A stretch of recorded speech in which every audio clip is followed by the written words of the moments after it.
Okay. Recording it, brother. I got it. I got it.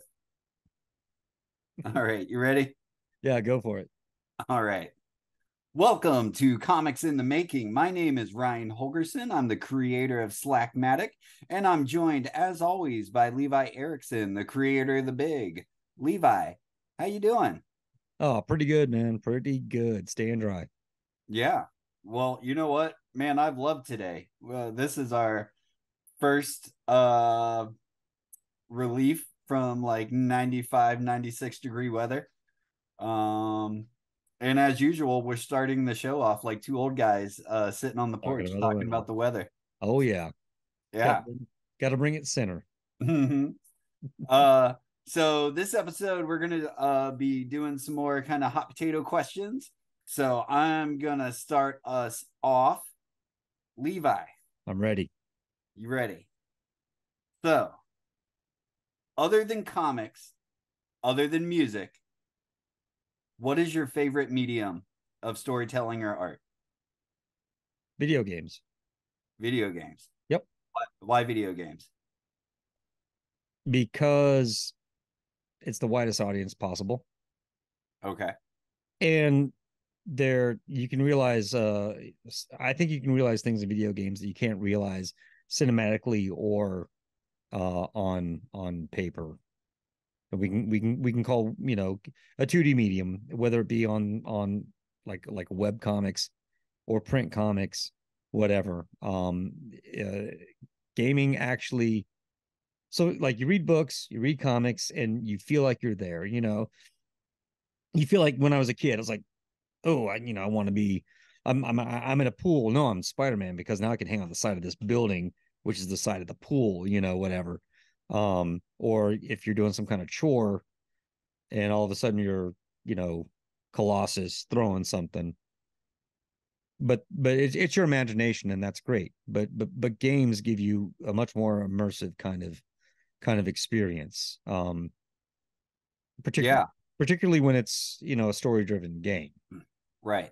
Um, Well, it's such an interactive uh storytelling medium, you mhm. know. I mean, it has to be. You can't do it without there being interaction Oh yeah, um with the player. Um and and it goes to Pac-Man. You know, mhm. um, now it's kind of funny that you asked me that question because I'm gonna give you an anecdote of a conversation I had with my oldest daughter just Mhm. last night, and she's she's a weird kid. She's not a gamer. She's not into anime. She's not into comics, but she consumes like little tidbits of all those things, right? Right. So she is really into The Last of Us as a series. Mhm. She's aware of the game, and she's getting serious about wanting to play the game. And she asked me, or she didn't really ask me, she just posits, she goes, but it's a story. How do you make a story a game? And I was like, baby, let me tell you something about, the visual narrative of video games. And we kind of talked about it. And she honestly was like, a babe in the woods when it comes to the concept of how a story driven game works. Yeah. She goes, I thought you were just in a game and you just did whatever you wanted. So there are games where you can just kind of do that. And like, Grand Theft Auto kind of games. Um, I do like to just not even play the story and just move in the environment and exist Yeah. in the environment. My favorite game to do that is Spider-Man 2, Mhm. aka Grand Theft Spider-Man. Right. But Yeah. but she's very interested, and so she's analytical. She researches everything she does, and she came back and reported to me and was like, yeah, the game doesn't force you but prompts you to do certain things, and when you do, you achieve a goal, and then there's just like a mini movie that takes you to the next part. And I was like, you're getting it. She You're should getting it, she so should she should play the first BioShock game. I yeah, It there are will so blow many. her mind. I don't know if I think, although I joked and I gave your younger sister, she's your coach. Yeah. She's your Mickey. She's the Mickey to your Rocky in this sense. She's gonna take you through because my youngest one is uh is the gamer of the family. Yeah. She will take you through, and she will start you, with Dig Dug and Rally X, and and she We're gonna go through the history of video games. I want to play the new Diablo. No, no, no, you no. have to earn your way up You're to not ready. You are not ready for that. that. You haven't beat Call of Duty 2 yet? Get back to the PlayStation. Oh, But yeah, yeah, so no, it's really funny that you asked me that because yeah, that plays right into the conversation I had with yeah. Well, I bugged your house, so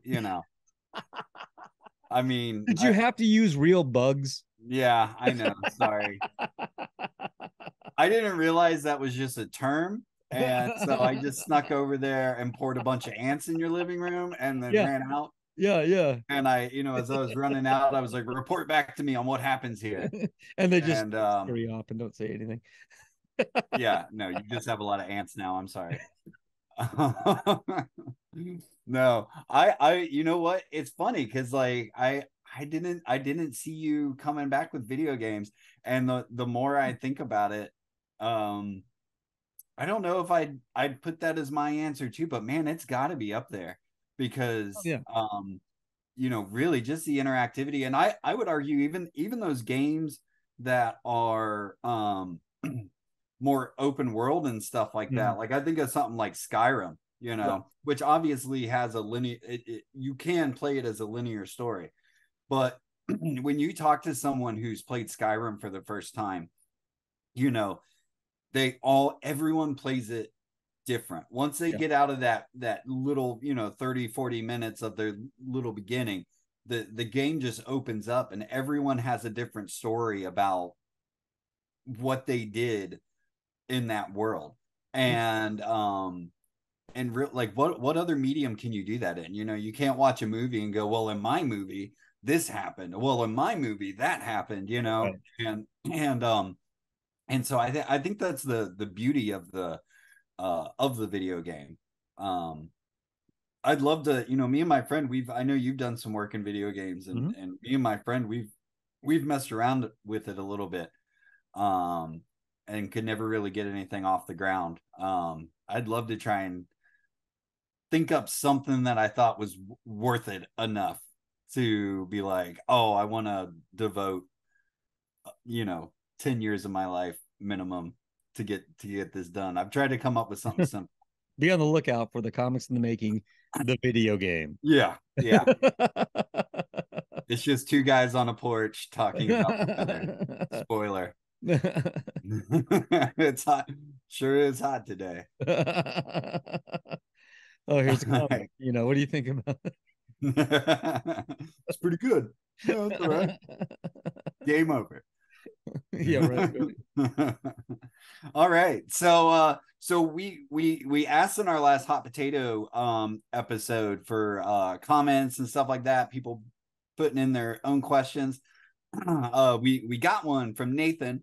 Nathan, my best friend from Virginia, former inker of the original Slackmatic. Um, he asked us if we've ever had to deal with censorship of our comics, and maybe what we think about censorship in general when it comes to art and comics and stuff like that. So Levi, have you ever had to censor your work, or have you been censored? Has a man put you down? I'm always put down. I don't know if it's censorship, but uh yeah, in terms of censoring, when you're self-publishing, it comes down to self-censorship, I think, Mm-hmm. because you have to be aware of your audience, you have to be aware of your market, you have to be aware of those avenues of distribution that are available to you. And it doesn't have to be like a totally overt type of thing, but it's kind of like reading the room, right? you know and in some cases He's like, oh, I don't care. If they say they don't want my book in their store because of X, Y, and Z, um, then I'm fine with that. And that may be just okay, so long as X, Y, and Z aren't what kind of is what's holding you back. If and that gets into the realm of I think when a lot of people cry about being censored, they're actually being terrible, and they're crying about being held accountable for being terrible. Um, or they're entering into some kind of agreement where it's like, okay, come on in, but these are your boundaries, and they're like, well, the hell with your boundaries. It's like, well, no, that's not what you agreed to. This is our agreement.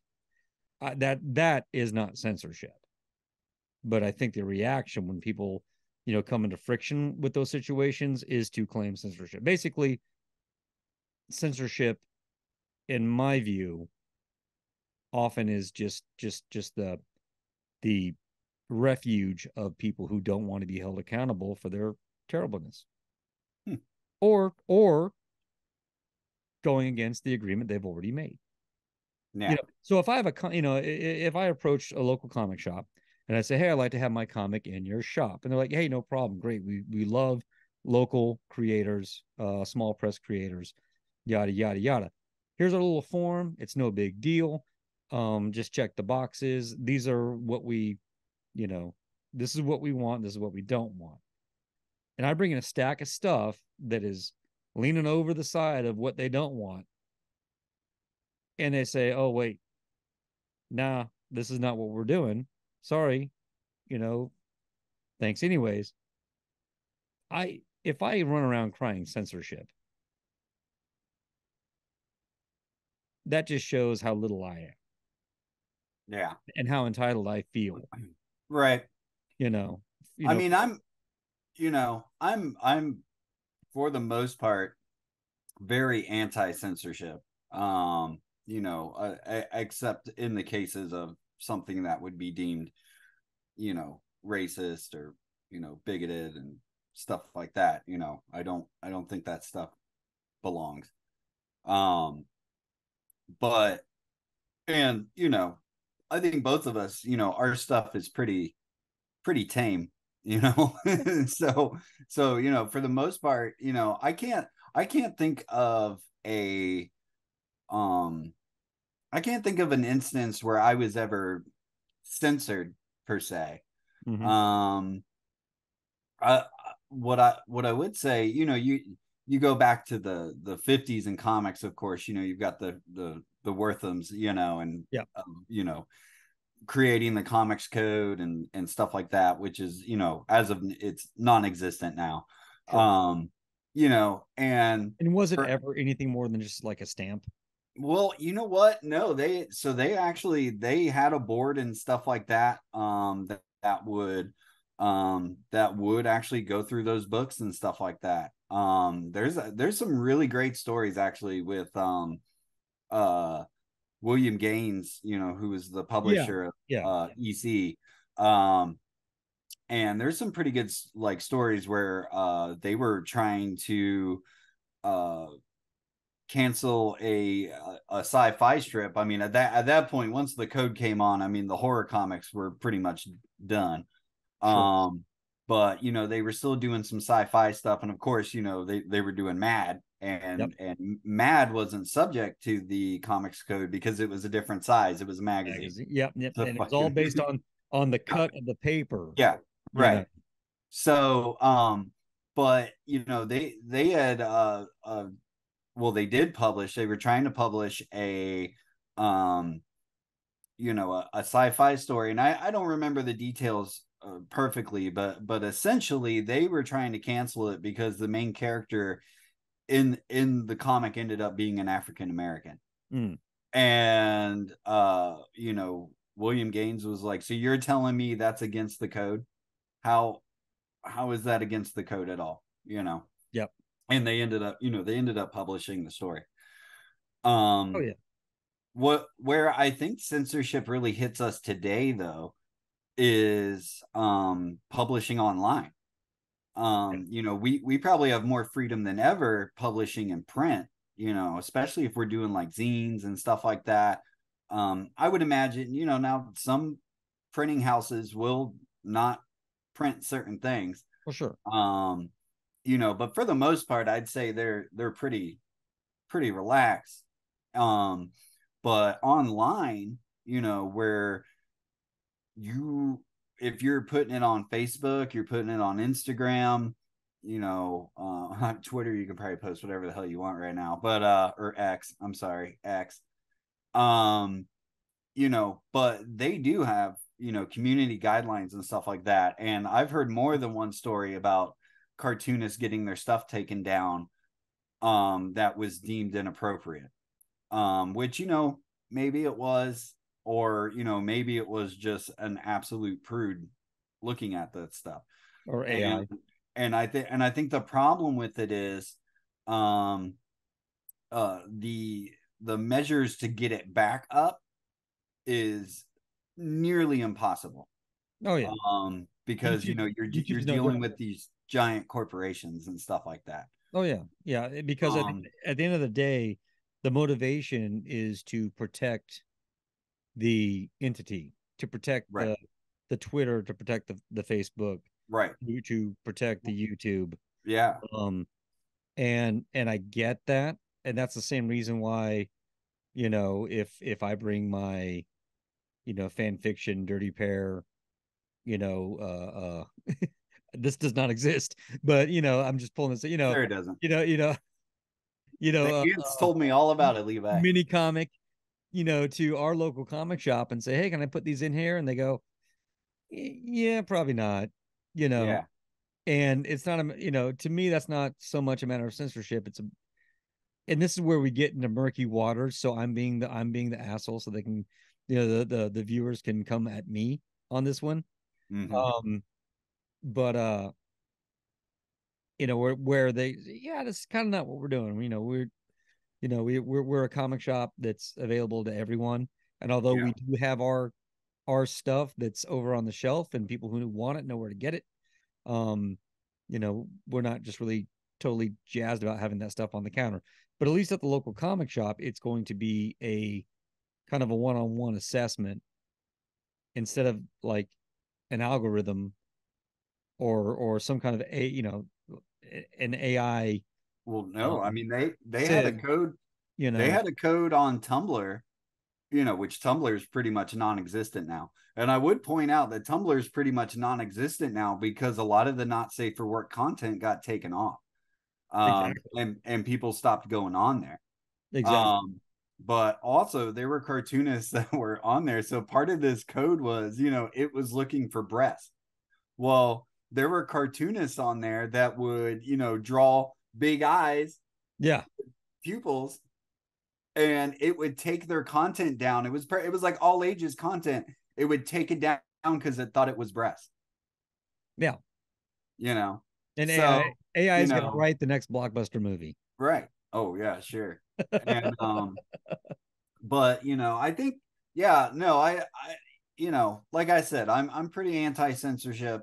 But I totally understand like a shop or something like that not carrying My that sort of stuff. my Um, philosophy on censorship is that it comes from a governmental place. Um, I am, for the most part, pretty fine with local establishment, um, deciding what they do and don't carry. yeah, Um, to me, when censorship really becomes an issue is when the government starts deciding what people can and can't see. which we're seeing, Absolutely, we're which seeing we're seeing right absolutely, now. and that puts pressure on businesses, um, Hmm. and either allowing them to, um, preventing them from carrying certain things, or allowing them to deny things that should. And where that line is, I mean, that's a different Right. discussion. I would point out, and This then is we'll, too sober. Hang yeah. on, hang on. We're getting way too sober for you guys. So Hang on. I would point out before we move on to our last question. Um, worst case scenario when it comes to censorship, the story I always think of is Michael Diana. And without going into it too much, because I don't know 100% of the details, but the short version is Michael Diana was a cartoonist in Florida who was putting out zines and putting out mini comics. And he was doing a series called Boiled Angel. And a lot of the content was, pretty rough, pretty sexually explicit, Mhm. a lot of violence.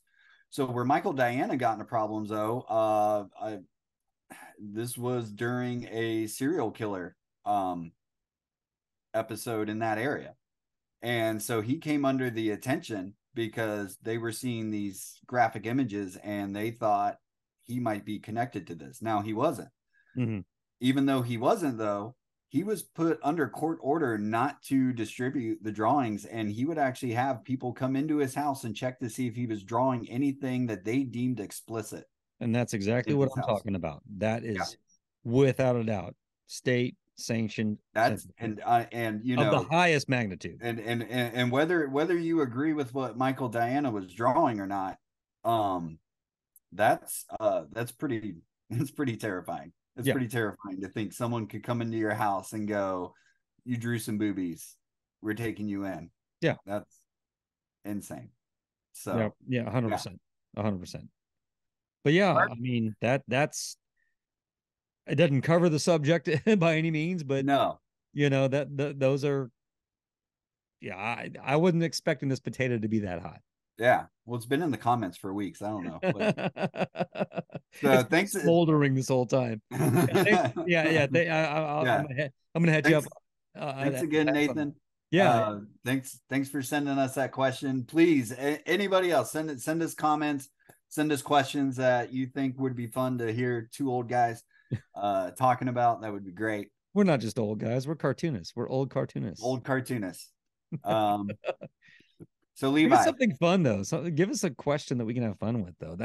That one's like serious, and we oh think man, it about was that answer. I want, oh you know. God damn it, Nathan. You really brought the mood down. You motherfucker. We're back down to 50 subs now.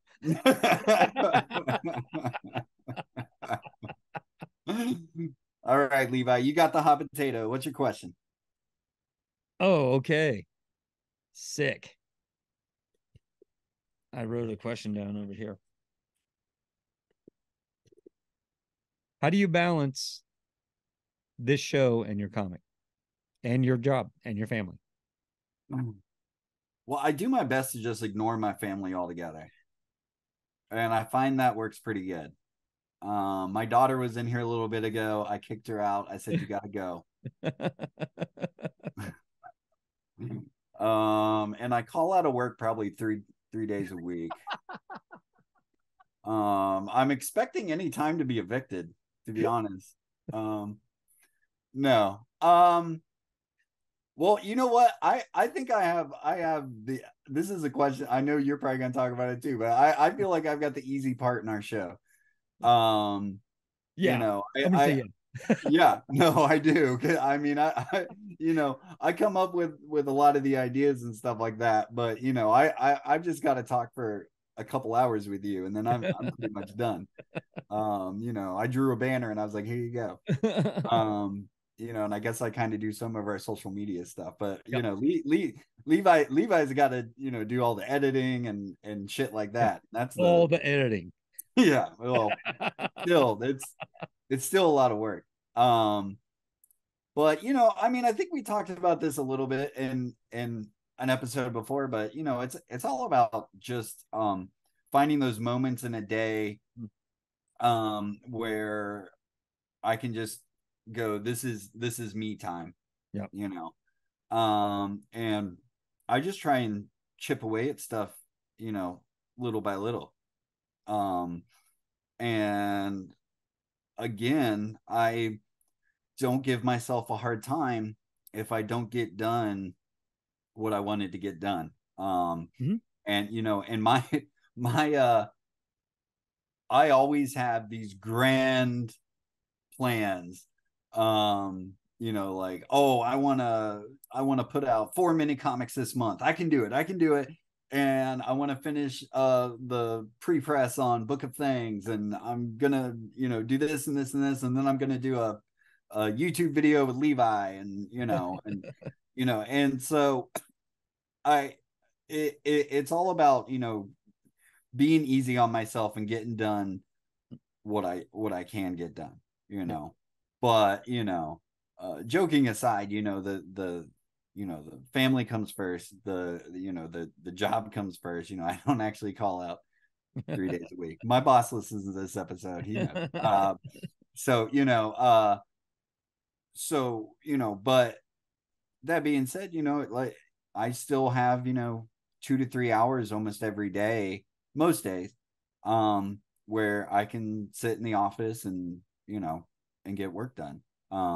It helps that my daughter's, almost 14 years old, and, we're past that stage of, you know, they need constant care and stuff like that. She's doing her own thing. Mm-hmm. Um, although maybe, well, I'll just ask you, uh, you know, we had our daughter when we were almost 30. We were pretty much 30 when she was born. Yep. Which in the South, that's way, way older. Like I know, almost 3 times. yeah, yeah.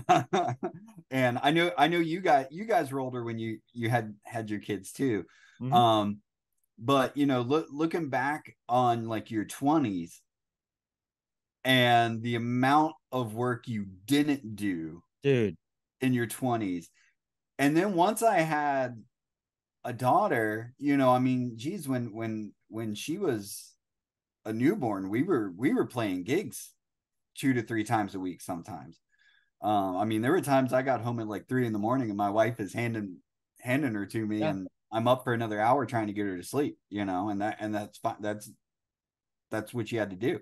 Yep. Um, but once she was about 3 or 4 is when I started getting back into comics, and I realized I was more productive as a parent in my mid 30s at that point than I ever had been in my 20s. And I think the difference Same. is, what an hour is now, Yep. because in your 20s you just, you're doing whatever, and you're like, no, I don't have any time, when in reality you've got more time than you're ever going to know what to do with. And then, but once you've got a full-time job and you've got a kid and stuff like that, now what you can do in an hour. Dude. I mean, you know like the other morning, for Friday's last Friday's video, mm-hmm. I did what I could Thursday night and then set my alarm to get up extra early to get it up on YouTube because Yeah, it had to hit.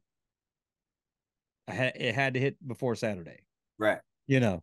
And that's a funny thing. Like fast forward, I I was the most energetic all day that I had been for a while at Yeah, work and coming home. So I yeah, don't know if that had to do with like starting the morning, because most mornings I kind of doze until the last minute that I know I yeah, can do my routine and get out the door. right. So but yeah, 100%. Like you find your pockets of time here, you find your pockets of time there. When I was younger, I leaned into the punk rock thing way harder in my 20s.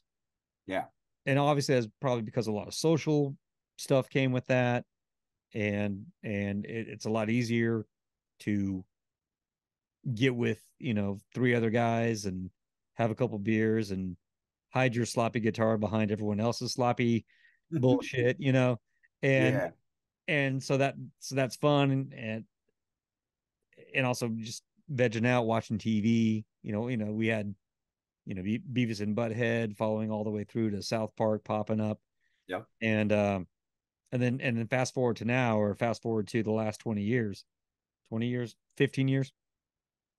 People, my peers, like, oh, do you watch this show? Do you watch that? I was like, dude, I don't have time to watch shows. yeah, Don't watch anything. yeah, I some YouTube stuff will play in the background, and I'm drawing comics, or I'm making video, I'm editing video, I'm packing comics for shipping. I'm doing all this shit now. Yeah. I don't have time to watch movies. I don't have time to watch TV. No, I haven't seen Venom. It took me 3 years to see Deadpool. Yeah. Or did it take me 7 years to see Deadpool? Yeah. When did it come Yeah. out? I watched it I, last year. You yeah, know. there's a bunch of shows and movies I'd like to get caught up on. And, but yeah, that's the thing. Like when I have time to myself, I want to work on my stuff, you know. Oh, 100%. Um, Video games. I haven't played one of my video games in progress since 2021. yeah, we got we got a new PS5 last year, and it was really one of those things for the first month. I don't even know if it was a month. I could say maybe first couple weeks. Um, I was all in, and and then it got less and less and less, and I tried to play Diablo 4 with my wife. She's a huge Diablo fan. I mean, I am too, but she's obsessed.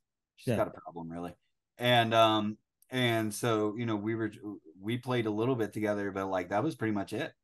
Hmm. All of my free time, and I don't want to make it sound like a bad thing because it's what I want to do. Right, right. But a lot of my free time is going to drawing or whatever. I mean, the last 2 days I've spent I've I mean I might finish it tonight. I'm probably a couple hours away from being done with the Book of Things pre-press. Sick. Yeah. So I Nice. spent yesterday figuring out the format, getting everything ready. I spent part of today getting everything compiled. I now have every page of thing from 2020 to 2022. That's what the book Um, will run. I have dope. it in a form. I got to the end and I was like, well, I want to put some extra stuff. So now I'm putting some extra stuff from that the early time period in there to have some extras or whatever. Yeah. Um, I had a cover ready to go. I did it probably a year ago, so I'm probably gonna do some touch ups on that because Mhm. at this point I'm like, it's horrible. So I'm probably gonna mess around with that some. Um, but shit, man, if I get that done, I mean, even this week, to me that'll be a huge accomplishment. Hell yeah, that's gonna be a Um, huge accomplishment. When do you think that will be out? well, so I definitely want to get an author's proof for it. Because I'm going through Amazon KDP. At least that's the plan right now. That's going to be the cheapest option for doing a book of that size because it's just over 150 pages at least right now. And it's going to be full color and it's like 8.5 by 11 because I want it to be like an art book because that's essentially what it is. Right. So I want it to be easy for people to see those things. Um, so I'm gonna send off for an author's proof. I mean, shit, man. Maybe tonight or tomorrow. Oh, Depending on what happens. And then when I get that back, if I like it and it looks good, then gonna go to press. I'll probably just order a few copies and but just I'm just gonna probably sell it through Amazon's marketplace. Um, that's the one thing that sucks about going through Amazon. They've got a stipulation about uh if you're gonna sell it on your personal website, you have to sell it at the same price that they would. fucking censorship. It's fucking, yeah. So so the bad part about it is I don't offer Amazon Prime, so to get a somewhat reasonable price on that book, like I said, it's pretty significant. I'm probably gonna have to sell it for about $20. Um, but I mean, it's a big, significant book, so I don't feel bad doing that. But it's going to be pretty rough for me to like actually have to, mail that out and stuff like that through Etsy. Like I'm going to see profits just cut, cut, cut, cut, cut Yeah. if I'm doing that. So, but I can still sell them in person. So, that's the plan is to kind of sell it through Amazon and then, sell them in person at shows and stuff like that. So Nice. we'll Nice. see. We'll see. Sounds real Hopefully in good. a video I'll be showing off the author's proof. that I Well, I get. think, yeah, and I think here we could probably at least for a portion of a upcoming video talk about the upcoming projects because I am 3 pages of artwork away from having issue one of the big done. Oh, hell yeah. Then it's just the the gray tones, dropping the Yeah. dialogue, all the digital shit, Yeah. and I'm looking for having like a release close to the holidays for the first issue here, and the ball's rolling on the subsequent at least 4. The plan is 4 in this miniseries, so we might be able to get back together and go boom, you know. Yeah. We got stuff coming out, so that Yeah. sounds familiar. Right. Ring some bells. Well, Yeah. I'll tell you what. If I get this book of things together, you're going to be Yeah. hearing about it a bunch. Oh, dude, that's all we're gonna talk about. Yeah. So, I'll be posting on my social medias nonstop. Yep. Every episode we do here, order my book of things. Yep. And for a fetus sized, if this show was a fetus, we could still be aborted in any state right now. That's how small we are, but we are growing, and we are growing fast.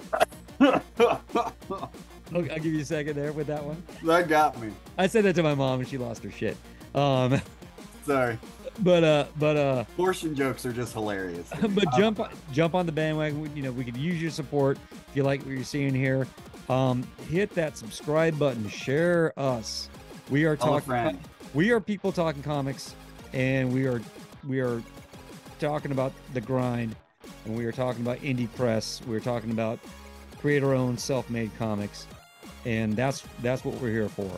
So jump on with that. Hit the like button. It helps us. It pushes it out. If you want us to do more of this, we hit a milestone for sub count.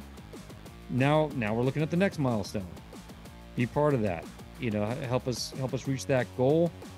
Our view count's out the roof. It's crazy. Yeah. I mean, we are not far from getting monetized. Yeah. So, Really? Oh, okay. We'll keep talking comics and keep you abreast of what we're doing. And hope you enjoy this hot potato episode. We enjoy it. Yeah. All right. So, No. yes. Like Levi just said, he did it so eloquently, I could not possibly add on to that. Well, take us out, Ryan. All right, do the damn thing. We'll see you.